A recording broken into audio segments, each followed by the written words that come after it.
Hello everyone, welcome to my channel HD Orion. हम पढ़ रहे हैं not for profit organisations TS Grewal की टेक्स्ट बुक से chapter 1 for class 12th accountancy. और अभी हम पढ़ेंगे preparation of income and expenditure account.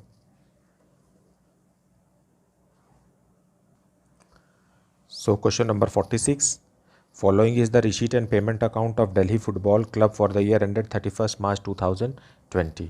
Receipt and payment account दिया हुआ है। रिसीट की तरफ लिखा है opening cash balance, donation for building. तो ओपनिंग कैश बैलेंस और डोनेशन फॉर बिल्डिंग दोनों कैपिटल नेचर के हैं। तो रिसीट एंड पेमेंट अकाउंट में से इनकम एंड एक्सपेंडिचर अकाउंट में जो लिखना है वो सिंपल डोनेशन। फिर गवर्नमेंट ग्रांट को भी छोड़ देंगे क्योंकि ये स्पेसिफिक है। लाइफ मेंबरशिप फीस भी स्पेसिफिक है। मैच फंड भी स्पेसिफिक है। सब्सक्रिप्शन लिखेंगे, लॉकर रेंट लिखेंगे, इंटरेस्ट ऑन इन्वेस्टमेंट लिखेंगे, प्रॉफिट और loss on sale of furniture लिखेंगे और एंट्रेंस फीस भी लिखेंगे। और पेमेंट के तरफ बिल्डिंग बैलेंस शीट में जाएगा। प्रोजेक्ट एक्सपेंसेस भी, ये गवर्नमेंट ग्रांट और प्रोजेक्ट एक्सपेंसेस आपस में माइनस हो जाएगा। मैच एक्सपेंसेस लिखेंगे, फर्नीचर नहीं लिखेंगे, इन्वेस्टमेंट नहीं लिखेंगे, सैलरीज लिखेंगे, इंश्योरेंस, सन्ड्रे एक्सपेंसेस बस, और कैश और बैंक नहीं लिखेंगे। अब आगे जो इन्फॉर्मेशन दिया है उसमें क्या लिखा हुआ है? During the year ended 31 March 2020 the club had 550 members, each paying an annual subscription of ₹100। अब क्लब के पास 550 मेंबर्स हैं और हर मेंबर को 100 रुपीज़ देना है। सो टोटल सब्सक्रिप्शन कितना होगा? 550 multiplied by 100, that is equal to 55,000 जो है वो टोटल सब्सक्रिप्शन है। देन हालांकि हमको मिला है कितना? 52,000, तो 3,000 जो है वो क्लोजिंग आउटस्टैंडिंग है। अब आगे लिखा है salaries outstanding as at 1 April 2019 were ₹10,000 and as at 31 March 2020 were ₹5,000। मतलब ये ओपनिंग आउटस्टैंडिंग सैलरी है और ये क्लोजिंग आउटस्टैंडिंग सैलरी है। तो ओपनिंग वाला क्योंकि पिछले साल से रिलेटेड है इसलिए माइनस, और क्लोजिंग वाला क्योंकि इस साल से रिलेटेड है इसलिए plus. So now let us see the income and expenditure account for the year. So solution 46, in the books of Delhi Football Club, income and expenditure account for the year ended 31 March 2020। Expenditure debit में और income credit में, क्योंकि ये एक nominal account है। Debit all expenses and losses and credit all incomes and gains. अब expenditure के तरफ लिखने के लिए हमें रिसीट एंड पेमेंट अकाउंट के पेमेंट साइड जो कि क्रेडिट साइड है वहाँ देखना है। तो मैच एक्सपेंसेस है हमारे पास, बिल्डिंग है और प्रोजेक्ट एक्सपेंसेस है। तो ये तीनों नहीं लिखा जाएगा क्योंकि हमारे पास मैच फंड है, तो मैच एक्सपेंसेस और मैच फंड आपस में एडजस्ट होंगे। लेकिन इस क्वेश्चन में मैच फंड जो है वो कम है और मैच एक्सपेंसेस ज़्यादा है। सो यहाँ पर लिखेंगे to match expenses.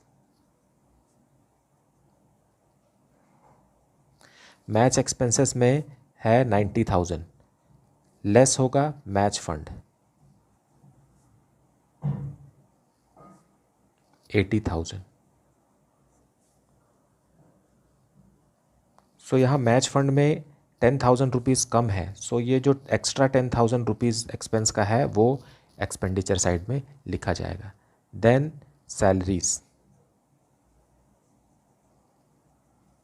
Salaries are 70,000, ये पेमेंट हुआ है 70,000 salary.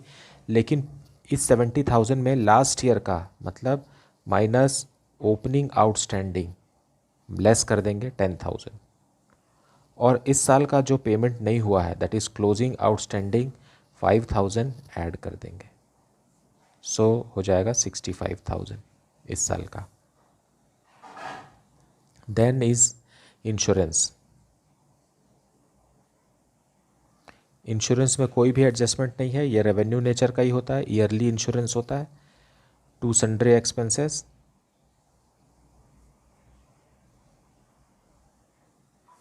$4,700।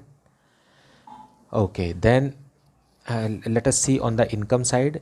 So donation, general donation लिखेंगे यहाँ, by donation, donation for building को नहीं लिखना है क्योंकि वो स्पेसिफिक है और वो लाइबिलिटीज़ में जाएगा। देन गवर्नमेंट ग्रांट में 1 लाख रुपीज़ है और ये young talent search and development के लिए यूज़ होने वाला है। और गवर्नमेंट ग्रांट जो है प्रोजेक्ट एक्सपेंस उस पर 90,000 खर्च हुआ है, सो वो यहाँ नहीं आएगा। लाइफ मेंबरशिप फीस भी नहीं आएगा, मैच फंड भी नहीं आएगा, मैच फंड तो हम ऑलरेडी लिख चुके हैं। सब्सक्रिप्शन जो रिसीव हुआ है वो 52,000 है, प्लस क्लोजिंग आउटस्टैंडिंग जो है वो 3,000 होना चाहिए। क्यों? क्योंकि हमारे पास 550 मेंबर्स हैं और हर मेंबर को 100 रुपीज़ देना है, तो हमारे पास कितना आना चाहिए? 55,000 आना चाहिए। तो 52,000 तो ऑलरेडी रिसीव्ड है, so 3,000 is the closing outstanding subscription. Then locker rent 4,000। Then interest on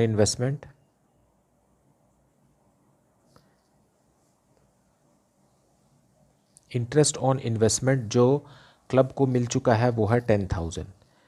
अब हमारा इन्वेस्टमेंट जो है वो 1,60,000 का है। उस पर मतलब क्या है कि 1,60,000 का इन्वेस्टमेंट था, उस पर 10% इंटरेस्ट मिलने वाला है, लेकिन वो जुलाई को इन्वेस्ट हुआ है। सो जुलाई से लेकर के मार्च तक 9 मंथ्स के लिए हमें मिलना चाहिए। तो ये जो अमाउंट है ये कितना होता है?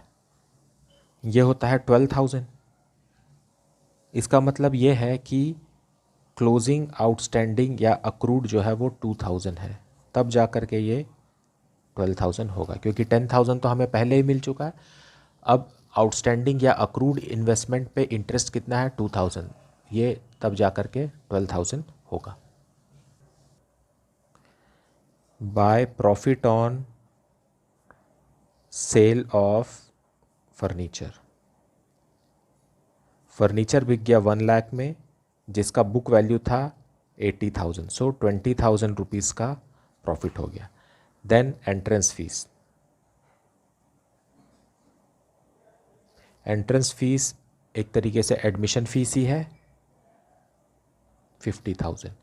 Now we will calculate the profit और loss, that is excess of income over expenditure or excess of expenditure over income. So grand total is heavy on the credit side, so 1,91,000 here, और इधर को भी 1,91,000 बनाने के लिए हमें यहाँ एडजस्टिंग अमाउंट लिखना पड़ेगा 1,07,800। यही हमारा आंसर है टू सरप्लस। सरप्लस क्या है? Excess of income over expenditure.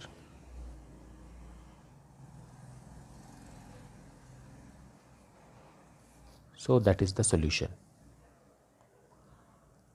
I hope that you have understood the concept very well, and if you are having any doubt you can ask it in the comment section.